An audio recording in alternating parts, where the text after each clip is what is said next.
እንየው አዎ እንየው ተዘናጋ ከጨዋታው ውጪ ተዘናጋ አድቫንቴጅ አጫውተዋል ዳዊት ካሳው አንድ ተጫዋች ተጎድቷል ድንቅነህ ወልደ ዮሐንስ ይመስለኛል አብዱቃድር አብደላ አብዱራህማን ኑር ኦማር ከረጅሙ ይመታ ይመስላል ግን ረዘመበት አዎ ግሩም ኳስ ነው ትንሳኤ መንግስቱ የሶማሊያን አድቫንቴጅ ጠብቀውላቸዋል ሸርነት ኡፋይሳ ነው ተጎድቶ የወደቀው የህክምና እርዳታ ይፈልጋል አዎ የተጎዳ ይመስላል አስቀድሞ የተጎዳ ይመስላል ያ በዚህ ጨዋታ ላይ ካለፉት ጨዋታዎች በበለጠ በጣም ደጋግመን የተጠቀምነው ቃል መረጋጋት የሚለው ነው ሰላለም ግን እያየነው ያልሆነው ነገር ደግሞ እሱ ነው ስሜታዊነት ይታይባቸዋል አብዛኞቹ ተጫዋቾች ልክ ነው በሜዳቸው ነው የሚጫወቱት እያንዳንዱ ጨዋታ የማሸነፍ ጫና አለ ጫና ብቻ ሳይሆን ደግሞ ፍጹምነታቸውን ማሳየት ይፈልጋሉ እንዲህ ጨዋታዎችን እያሸነፉ ለዚያ ይመስላል ከፍ ያለ ጉጉት አለ ይሄንን ጨዋታ የማሸነፍ እየመራ ነው የኢትዮጵያ ብሔራዊ ቡድን ግን ደግሞ በጣም ቴክኒካል የሆኑ የሶማሊያ ተጫዋቾችም አደገኞች ናቸው ባንድ ለአንድ ግንኙነት በቀላሉ ልታቆማቸው የምትችላቸው አይደሉም የቁጥር አድቫንቴጅ መውሰድ ያስፈልጋል አዎ አህመድ ይጌ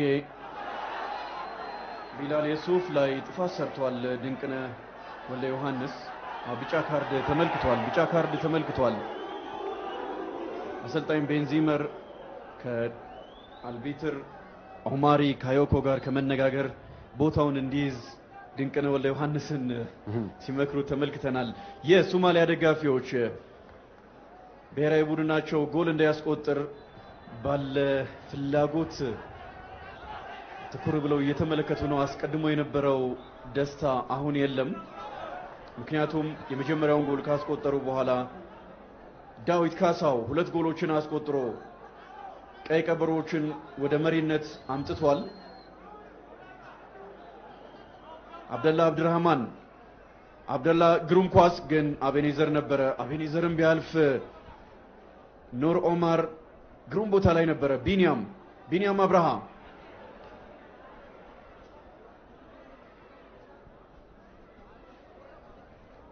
ጥሩ አንድ ሁለት ቅብብል እንዲያደርጉ ፈቅደዋል የኢትዮጵያ ብሔራዊ ቡድን ተጫዋቾች ተሳሳተን እድለኞች ናቸው አህመድ ኢጌ ዛሬ በሶማሊያ በኩል አማካይ ስፍራ ላይ ከተመለከትኳቸው ግሩም ተጫዋቾች መካከል አንደኛው ነው አሁን ግን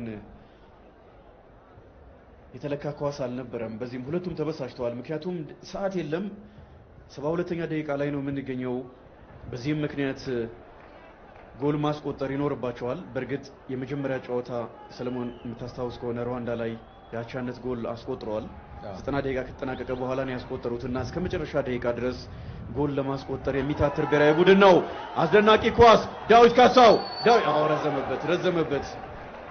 ረዘመበት ከሱ እኩል የሮጡ ሌሎች ተጫዋቾች የሉ ኳሱን ማቀበል የሚችልበት ምንም አይነት አማራጭ አልነበረው ምናልባት ዘላለም ድሬዳዋ ላይ በምድብ ሁለት ጨዋታ እየተደረገ ነው ጅቡቲ ከቡሩንዲ 1-0 ቡሩንዲ ይሄንን ጨዋታ እየመራች ነው ሁለቱም ብሔራዊ ቡድኖች ብዙ ግቦችን ያስተናገዱ ናቸው እስካሁን ባሉ ጨዋታዎች ወዳቸውን በፍጹም በዚህ ውድድር ላይ መክፈል አይችሉም ይሄን ሊያደርጉ አይችሉም 19 ጎል 11 ጎል ነው እየተቆጠረ ያለውና የድሬዳዋ ስቴዲየም በጣም አዝናኝ ትዕይንት ነው እየተመለከተ የሚገኘው ምክንያቱም ጎል ሲቆጠር ያዝናናል በትክክል ግን ደግሞ ከልክ ባለፈ የአንድ ቡድን ዶሚናንስ ሲኖርም እግር ኳስ ላይ አስቀያሚ ነው አዎ አናስ መሐመድ አክርሮ የመታው ኳስ ኢላማውን የጠበቀ አይደለም ግን የአብደላ አብዱራህማንን መረጋጋት የተለካ ኳስ ለአናስ መሐመድ የሰጠበትን መንገድ በቁጥር አቅሙን የሚያሳይ ነው ብዙ ነበሩ ዘላለም አንድ ሁለት መጫወት የሚችሉባቸው አጋጣሚዎች እድል ነበራቸው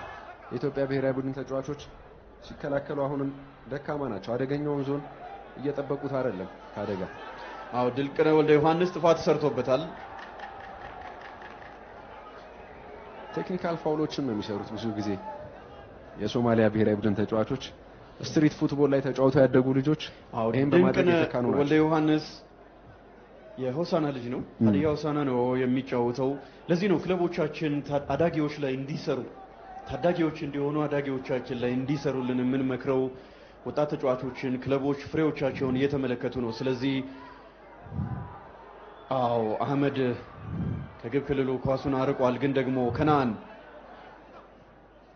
በረጅሙ የተመታ ኳስ አብዱራህማን መልሶታል። ቢላል አብዱቃፍር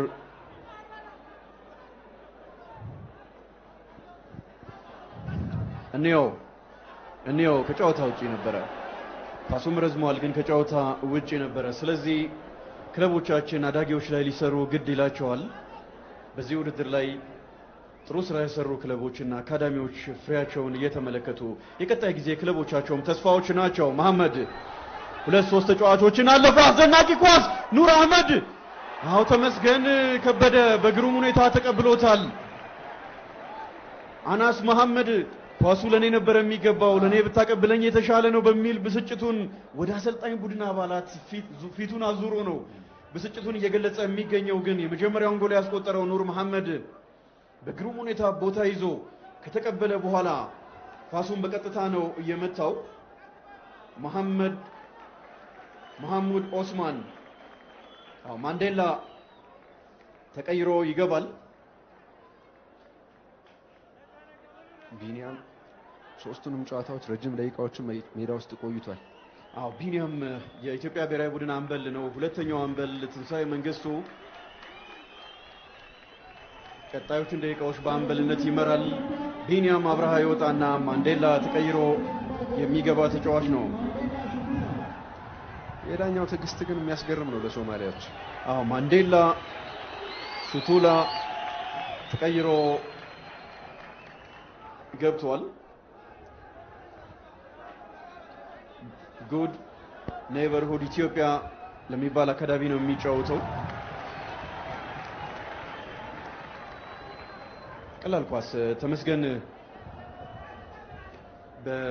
ከ17 ዓመት በታች ብሔራዊ ቡድን ተጫዋች ነው።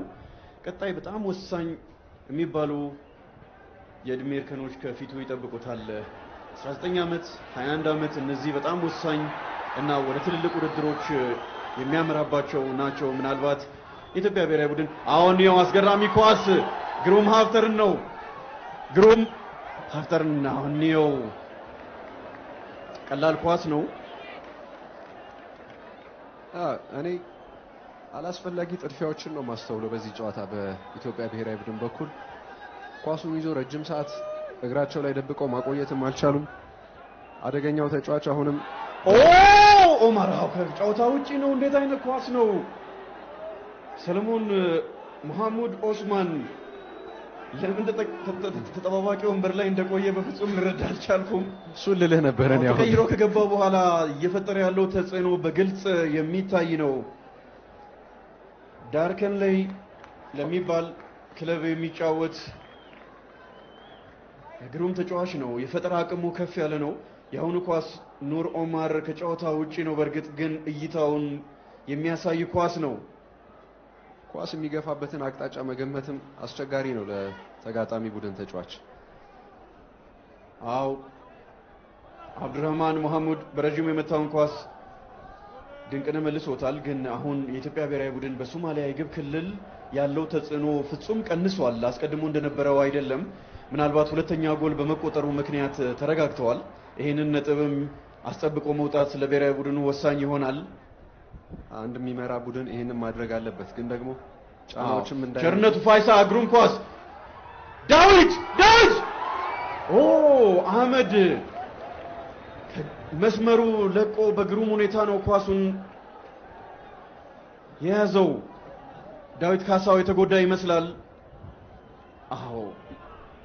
ግን ጨዋታውን ቀጥሏል። ቢላል የመከላከል ስህተት የሰራ ይመስል ነበር። ቢኒያምን የሸፈነ መስሎት ነበር። ዳዊትን የሸፈነ መስሎት ነበር። ሁለት ተጫዋቾች ናቸው ኳስ ለመቀበል። መሐሙድ አስደናቂ ኳስ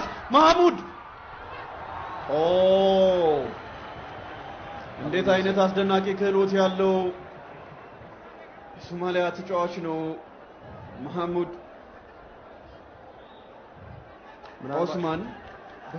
በፍጹም ሁለተኛው አጋማሽ ላይ በደከሙ እግሮች ላይ እየሮጠ 2-3 ተጫዋቾችን እያለፈ የሶማሊያ ደጋፊዎችንም አነቃቅቷል። ይሄ የደስታ ፊቶችን እየተመለከትን ነው። ምክንያቱም ያለፉት 5-6 ደቂቃዎች ላይ ጫናው የኢትዮጵያ ብሔራዊ ቡድን ላይ መሆኑን ተመልክተናል። አዎ በፍጹም የማዕዘን ምት አልነበረም። ግን 80 ደቂቃዎች ተጠናቀዋል። መደበኛው ደቂቃ ሊጠናቀቅ 10 ደቂቃዎች ይቀራሉ። የኢትዮጵያ ብሔራዊ ቡድን ዳዊት ካሳው በመጀመሪያውና በሁለተኛው አጋማሽ ባስቆጠራቸው 2 ጎሎች 2-1 እየመራ ነው። ኤፌሶን ኪዳኔ ማንዴላ ሽቱላ ተቀምጧል። ግን ኤፌሶን ቅጣት ምት ለሶማሊያ ተሰጥቷል። እነዚህ የመጨረሻ 10 ደቂቃዎች ጥንቃቄ ያስፈልጋቸዋል።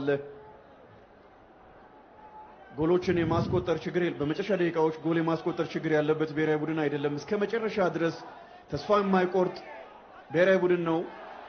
ኑር ኦማር የመጣው ኳስ ተመስገን ከበደ በቀላሉ ተቆጣጥሯል። አቤኔዘር እንደ ግብ ጠባቂ ነው ቀደም ሲል ኳስ ያዳነው ዘላለም። ግሩም ታይሙን ሰዓቱን የጠበቀ ሸርተቴን የወረደው። እያንዳንዱን ተጫዋች ከጀርባቸው በደንብ ማየት አለባቸው። የመከላከል ስራው የበለጠ አሁን የቤት ስራው ከፍ ያለ ነው። የተከላካይ አማካኞች አጥቂዎች ረጃጅም ሩጫዎችን ወደ ኋላ እያደረጉ ተከላካዮችን ማገዝ አለባቸው። ያም አይሆን ከሆነ ፍጹም ቴክኒካል ተጫዋቾች ናቸው ያሉት። ሳጥን ውስጥ ጥቂት ክፍተት ዋጋ ያስከፍላል ለኢትዮጵያ ብሔራዊ ቡድን። ከምድብ 1 ቀይ ቀበሮቹ ወደ ግማሽ ፍጻሜ ለማለፍ ከጫፍ የደረሱበትን ውጤት ነው ያስመዘገቡት። በግማሽ ፍጻሜ አንድ ቡድን ብቻ ነው ወደ ኑር ኦማር ኤፌሶን ኪዳኔ አቤኔዘር በግሩም ሁኔታ ነው አንግሉን የዘጋበት። ለዚህም ሌላ አማራጭ ለመፈለግ ሲሞክር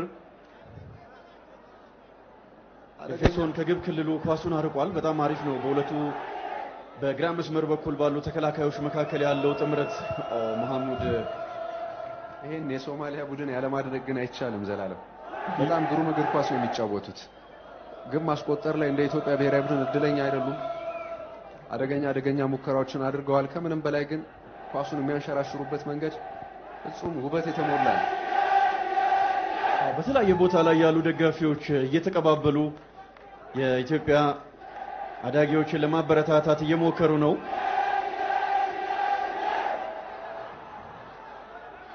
አናስ መሐመድ በእግሩ ስር ነው ኳስ ሾለከው። ማንዴላ ሽቱላ ከናን ግሩም ኳስ ዳዊት ካሳው እንየው በግሩም ሁኔታ ተቆጣጥሯል። እንየው ጥፋት ሰርቷል። እንየው ራሱ ጥፋት ሰርቷል። አብዱራህማን ጨዋታውን አስጀምሯል። አብዱልቀፋር ማሸነፍ ያስፈልጋል። ማሸነፍ የሚሉ ቃላቶች ከኢትዮጵያ ወያን አንደበቶች እየተሰሙ ነው። የግዴን ጨዋታ ማሸነፍ ያስፈልጋል። ምክንያቱም ከወዲሁ ወደ ግማሽ ፍጻሜ መግባቱ ማረጋገጥ ይኖርበታል። ኒዮ ከረጅም ለመምጣት ሙከራ አደረገ። አክሮ ለመምጣት ሞከረ፣ ግን ተደርበው መልሰውታል። አብዱልቀፋር መሐሙድ በውሳኔ ደረጃ ዘላለም እንየው በደንብ መብሰል የሚቀረው ተጫዋች እንደሆነ በተከታታይ ጨዋታዎች ላይ አይተናል። አንዳንድ አላስፈላጊ ግፊያዎችን በማድረግ ጉልበቱን ይጨርሳል። ሌሎች የተሻለ አቋቋም ላይ ያሉ ተጫዋቾችን አይመለከትም። አንዳንድ አጥቂ ያንን ማድረግ ያጓጓል፣ ወደ ግብ መሞከር ያጓጓል። ግን ደግሞ የበለጠ ውጤታማ የሚሆነው በየትኛው አጋጣሚ ላይ ነው የሚለው አንቲሲፔት ማድረግ ያስፈልጋል። ኑር ኦማር፣ አህመድ ኢጎ ደጋፊዎች ብሔራዊ ቡድኑን በሚገባ እያበረታቱ ነው። ግን ከድንቅነህ ወልደ ዮሐንስ ጀርባ ሰፊ ስፔስ አለ። ያንን ጥንቃቄ ማድረግ ያስፈልጋል። ዳዊት ካሳው ግሩም መልሶ ማጥቃትን ነው።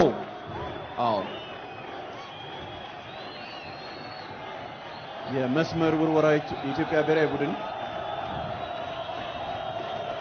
ግሩም ድባብ ነው። በአበበ ቢቂላ ስቴዲየም እየተመለከትን ያለ ነው። አስደናቂ ድባብ ነው። ለዚህም ነው አስቀድሞ በነበሩ 2 ጨዋታዎች ለዚህ ግሩም ስብስብ የደጋፊው ሚና ከፍተኛ ነው ስንል የነበረው። ዛሬ በአብዛኛው የስቴዲየሙ ክፍል በደጋፊዎች ተሞልቷል። የመጨረሻ ደቂቃዎችን ምናልባት ከትኩረት ማነስ የኢትዮጵያ ብሔራዊ ቡድን ጎል እንዳይቆጠርበት ግሩም ኳስ ከመስመር የተሻገረ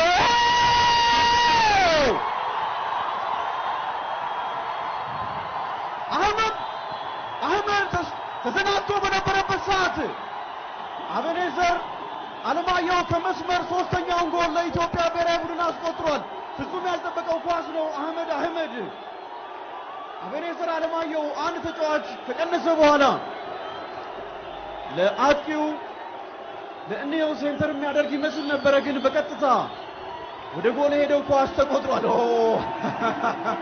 አምበሉ ቢኒያም አብርሃም ተቀይሮ ቢወጣም ጎል ከተቆጠረ በኋላ ያለውን የደስታ አገላለጽ ሲመራ ተመልክተነዋል። አምበል አረስ መምራት ይኖርበታል። የኢትዮጵያ ከ17 ዓመት በታች ብሔራዊ ቡድን ቀይ ቀበሮዎቹ ሶስተኛ ጎል አስቆጥረው አሁን ሁኔታዎችን ሁሉ አረጋግተዋል። 85ኛ ደቂቃ ላይ ነው ይህንን ጎል የተቆጠረው። 5 መደበኛ ደቂቃዎች ይቀራሉ። በእነዚህ ደቂቃዎች ጎል ለማስቆጠር የሚቸገሩ ይመስላል። ከነአን ግሩም ኳስ እንየው አሁንም በረዥሙ ይመታ ይመስላል።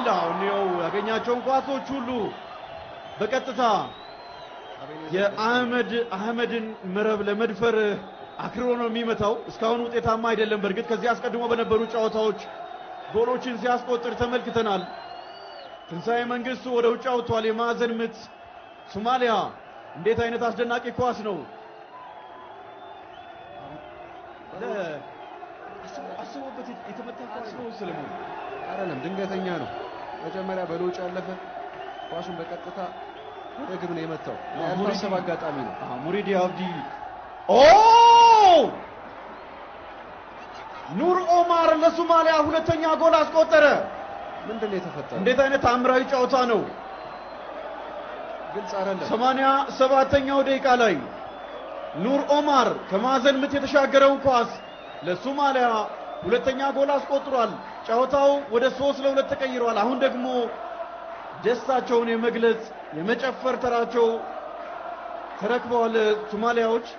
ግን አስቀድመን ስንናገር እንደነበረው የሶማሊያ ብሔራዊ ቡድን በመጨረሻ ደቂቃዎች ጎል የማስቆጠር ችግር የለበትም። ይህንን በተደጋጋሚ አሳይቷል። ስለዚህ ጥንቃቄ ያስፈልጋል። በተለይ የቆሙ ኳሶች መከላከል ላይ ጥንቃቄ ያስፈልጋል። ከምንም የተገኘ ኳስ ነው። የተለየ የሰሩት ስራ የለም። ዘላለም እድለኞች ስለሆኑ የኢትዮጵያ ብሔራዊ ቡድን ተከላካዮች ባለመግባባት ውስጥ የፈጠሩትን ስህተት ነው የተጠቀሙት። በጣም ጥሩ ነገር። አበበ ቢቂላ የሚገኙ ደጋፊዎች ብሔራዊ ቡድኑ ጎል ከተቆጠረበትም በኋላ ለማበረታታት እየሞከሩ ነው። አሁንም ማሸነፍ በሚል የብዙ ሰዎችን ድምጽ፣ በሺዎች የሚቆጠሩ ሰዎችን ድምጽ እየሰማ እንገኛለን። ጥሩ ማበረታታት ነው። ብሔራዊ ቡድኑ ይህንን ጨዋታ በአሸናፊነት ካጠናቀቀ በጥሩ መራስ መተማመን ነው ወደ ግማሽ ፍጻሜ የሚያልፈው። በእርግጥ መጨረሻ ላይ ግማሽ ፍጻሜን ከሚቀላቀሉ 4 ቡድኖች መካከል የሚሆንበት እድል እጅግ የሰፋ ነው። ግን በማሸነፍ ስሜት ወደ ግማሽ ፍጻሜ ማለፍ አስፈላጊ ነው። በምድብ 2 ይህንን ብሔራዊ ቡድን የሚጠብቁት የታንዛኒያና የዩጋንዳ 2 ጠንካራ ብሔራዊ ቡድኖች የሚሆኑበት እድል ሰፊ ነው ሰለሞን። ስለዚህ በዚህ ውጤት ማጠናቀቅ ያስፈልጋል። በፍጹም ተዘናግተው በነበረበት ሰዓት ነው ከማዕዘን ምት በተመታ ኳስ የኢትዮጵያ ብሔራዊ ቡድን የመሃል ተከላካዮች ኳሱን ማጥራት ባለመቻላቸው ኑር ኦማር ሁለተኛ ጎል ያስቆጠረው። እያንዳንዱ ኳስ ላይ ጥንቃቄ ያስፈልጋል። ተደጋጋሚ አስተያየታችን ነው፣ ምክራችን ነው። በግልጽ የኢትዮጵያ ብሔራዊ ቡድን ይህንን ኳስ ማጥራት ነበረበት። በፍጹም ወደ ግብነት የሚቀየርበት ምንም አይነት እድል አይታየኝም። መግባባት፣ መነጋገር፣ ሜዳ ውስጥ መጠራራት ማንዴላ ከነአን ረዝሞበታል። ቢላል ዩሱፍ ቢላል አብዲቃፋር ግን ድንቅነህ ወልደ ዮሐንስ የኢትዮጵያ ብሔራዊ ቡድን ተጫዋቾች ኳሶችን በሙሉ ከግብ ክልላቸው ለማጥራት ይሞክራሉ። የሶማሊያ ተከላካዮች ተቀብለው ከኋላ መስርተው ወደ ኢትዮጵያ የግብ ክልል ለማምራት ይሞክራሉ። እንዴት አይነት አስደናቂ ኳስ ነው ሰለሞን! ኑር ኦማር መሐሙድ ጥፋት ሰርቷል። አደገኛ ቦታ ላይ 11ም ተጫዋቾች አቤኔዘር አደገኛ ቦታ ላይ ጥፋት ሰርቷል። በቀጥታ መምታት የሚያስችል ለግራ እግርም ለቀኝ እግርም የሚመች ቦታ ላይ ነው። ይህንን ቅጣት ምት ያስገኘው ደግሞ ተቀይሮ የገባው መሐመድ ኦስማን ነው።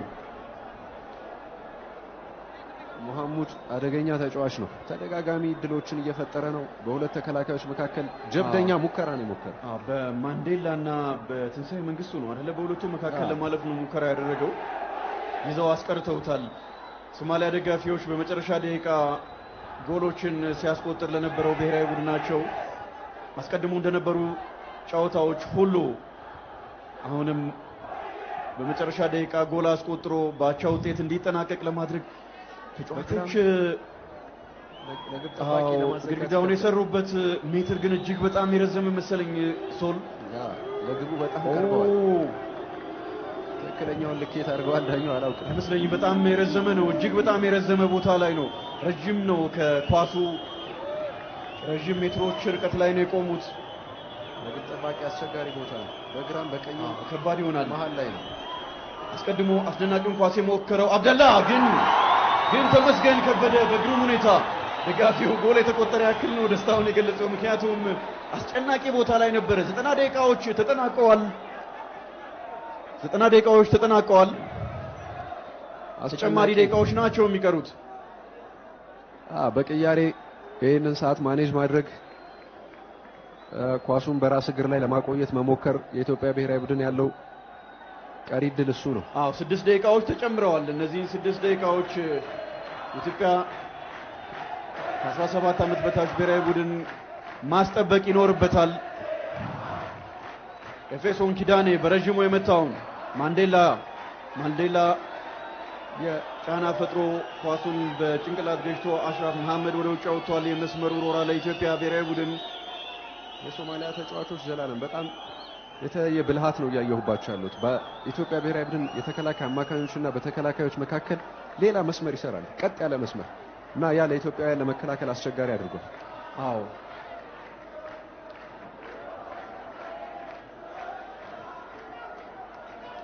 ኑር ኦማር ዛሬ አቤኔዘር አለማየሁና ኤፌሶን ኪዳኔን በሚገባ ፈትኗቸዋል። ሁለቱ የመጀመሪያ ጨዋታዎች ላይ ያንን አልተመለከትንም። በዛሬው ጨዋታ ላይ ግን ሁለቱም የመስመር ተከላካዮች ተፈትነዋል። ሶማሊያዎች ሶስተኛ ጎል አስቆጠሩ። አናስ መሐመድ በዚህ ውድድር ሶስተኛ ጎሉን አስቆጠረ። ዛሬም ሶማሊያ ናቸው ያደረገ ጎል ነው ያስቆጠረው። ከ80ኛው ደቂቃ በኋላ እብደት ነው በዚህ በአበበ ቢቂላ ስቴዲየም እየተመለከትን ያለ ነው። አብዲ ቃፋር ከጨዋታ ውጪ ይመስል ነበር። የኢትዮጵያ ብሔራዊ ቡድን ተከላካዮች በዚያ ተዘናግተዋል። የመስመር ዳኛውን ባንዲራ ወደ ላይ ቀና እስኪል ይጠብቁ ነበር፣ ግን ከጨዋታ ውጪ አልነበረም። በትክክለኛ መስመር ላይ ተገኝቶ ነው ኳሱን የተቀበለው። ሴንተር አድርጓል።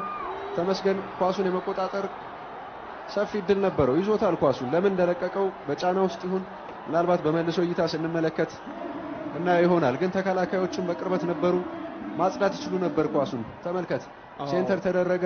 አብዲ ቃፋር የመታውን ኳስ ራሱ አናስ መሐመድ ነበር የመታው። ተመስገን ከበደ መለሰ። ተመስገን ከበደ ፊት ለፊት ሁለት ተጫዋቾች ኖሮ አንድም ተከላካይ አብሮ አልነበረም። ተመስገን ግብ ጠባቂው መለሰ። አናስ መሐመድ ፊት ለፊት ላይ ነበረ። በቀጥታ ጎሉን አስቆጥሯል። 93ኛው ደቂቃ 90 ደቂቃ ተጨምሮ 6 ደቂቃዎች ተጠናቆ 6 ደቂቃዎች ናቸው የተጨመሩት። ከነዚህ 6 ደቂቃዎች 3ቱ ተጠናቀዋል። ሶማሊያ ሶስተኛ ጎል አስቆጥሯል።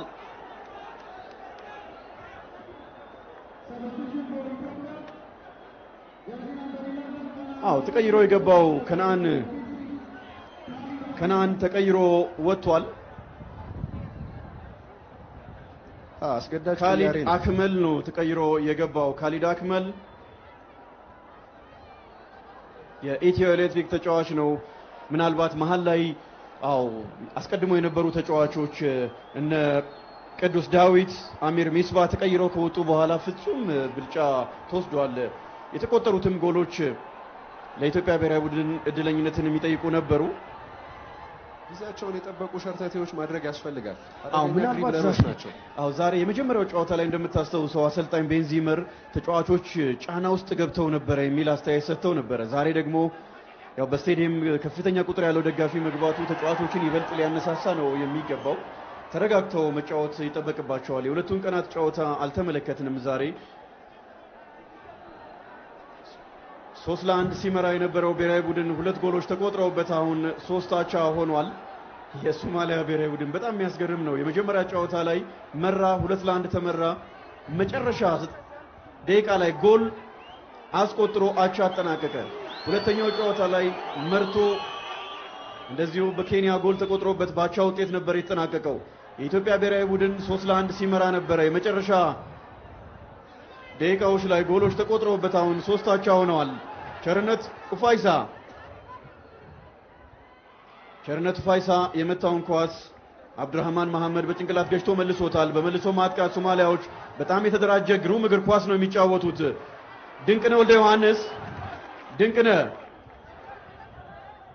ማንዴላ ቢላል ዩሱፍ ጥፋት የሰራ ይመስል ነበረ፣ ግን ጨዋታው እንዲቀጥል አድርገዋል። አቤኔዘር የመታውን ኳስ እንየው። አብዱራህማን መሐመድ ግን ዛሬ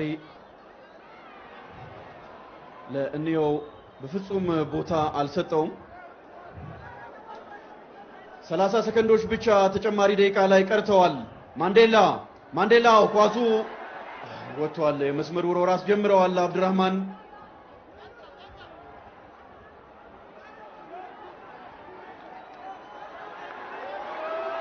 ሌላ ኳስ አብዲቃፋር ግን ትንሳኤ መንግስቱ ደርሶ ተቀብሎታል። ትንሳኤ መንግስቱ በረጅሙ የመታው ኳስ ሀቢብ ቢላልን ገጭቶ ወደ ውጭ ወጥቷል። ተጠናቋል ጨዋታው። ከ17 ዓመት በታች አፍሪካ ዋንጫ የሴካፋ ማጣሪያ ውድድር የዚህ ምድብ 3ኛ ጨዋታ ሶማሊያና ኢትዮጵያ ተጫውተው 3-1 የኢትዮጵያ ብሔራዊ ቡድን ከመመራት ተነስቶ ውጤቱን አድርጎ የማሸነፍ እድሉንም ይዞ ነበረ። ግን በመጨረሻ ደቂቃዎች ኑር ኦማር እና አናስ መሐመድ ባስቆጠሯቸው ጎሎች ሶማሊያ 1 ነጥብ ወስዳለች። በርካታ ደጋፊዎች በአበበ ቢቂላ ስቴዲየም ተገኝተው ደግፈዋል። ዛሬ ድባቡ ልዩ ነበረ። በዚህም ውጤት መሰረት ምድቡን በ7 ነጥብ ቀይ ቀበሮቹ ይመራሉ። ሶስቱንም ጨዋታዎች ባቻ ውጤት ያጠናቀቁት ሶማሊያዎች 3ኛ ደረጃ ላይ ናቸው። የኬንያ ብሔራዊ ቡድን የመጀመሪያውን ባቻ ውጤት አጠናቀቀ። ሁለተኛውን ጨዋታ ዛሬ ሩዋንዳን 2-1 ማሸነፉን ተከትሎ በ4 ነጥቦች ሁለተኛ። የሙሉ ሰዓት ውጤት ኢትዮጵያ 3 ሶማሊያ 3። ሰለሞን ጨዋታው ምን አይነት ድራማዊ ክስተት ነው መጨረሻ ደቂቃ ላይ ያሳየን? በፍጹም ለሚመለከተው ሰው የሚያዝናና ነው። ውጤቱን ለሚፈልገው የኢትዮጵያ ብሔራዊ ቡድን ግን ፈጽሞ የሚያስቆጭ አጋጣሚ ነው። የመጨረሻ ደቂቃዎች ላይ በጭማሪ ሰዓት በተለይ የተቆጠረው ግብ በጭራሽ አሰልጣኞችንም ተጫዋቾችንም ደስተኛ የሚያደርግ አይመስለኝም። ነገሩ ያለቀ ይመስል ነበር። የኢትዮጵያ ብሔራዊ ቡድን 3ኛውን ግብ ሲያስቆጥር አቤኔዘር ሁሉን ነገር ለኢትዮጵያ ብሔራዊ ቡድን የቤት ስራውን የጨረሰ ይመስል ነበር። ያ አልሆነም። ጭማሪ ደቂቃዎች ላይ የበለጠ ጥንቃቄ ማድረግ ነበረብን። ያንን ጥንቃቄ ያልተመለከትን በኢትዮጵያ ብሔራዊ ቡድን በኩል ብዙ ለውጦች አሉ። በሁለቱ ብሔራዊ ቡድኖች መካከል መረጋጋት የኢትዮጵያ ብሔራዊ ቡድን አብዝቶ የጎደለው ነገር ግን ደግሞ ሶማሊያ ጋር በብዛት የነበረው እሱ ነበር። በቴክኒክ የተላቁ ተጫዋቾች አሁንም በሶማሊያ በኩል የበለጠ ብዛት እንዳላቸው በሚገባ ተመልክተናል። እድሎችን ባለመጠቀም የኢትዮጵያ ብሔራዊ ቡድን በኩል ሌላ ያየነው ክፍተት ነው። ያለቀላቸው አጋጣሚዎች ነበሩ። አንዳንዶቹ በግብ ቋሚ የተመለሱት በተለይ ዘላለም በመጀመሪያው አጋማሽ በሁለት አጋጣሚዎች ተመሳሳይ ቦታ ላይ አንድ ፖል ኳሱን ገጭቶ መልሷል እና ኳሱ አሻራ ቢኖረውና ቢነሳ የኢትዮጵያ ብሔራዊ ቡድን የነካው ተመሳሳይ ቦታ ላይ ነውና ከቦታው ጋር ያለ ጨዋታ ይመስል ነበር። የግላዊ ብቃት በኢትዮጵያ ብሔራዊ ቡድን በኩል ጨዋታውን መግደል የሚችሉ ተጫዋቾች በቁጥር ጥቂት ናቸው። ምናልባት በብቸኝነትም ካነሳን ዳዊትን ነው የምናነሳው። አቶ ኢሳያስ እያበረታቱ ነው ተጫዋቾችን መጥፎ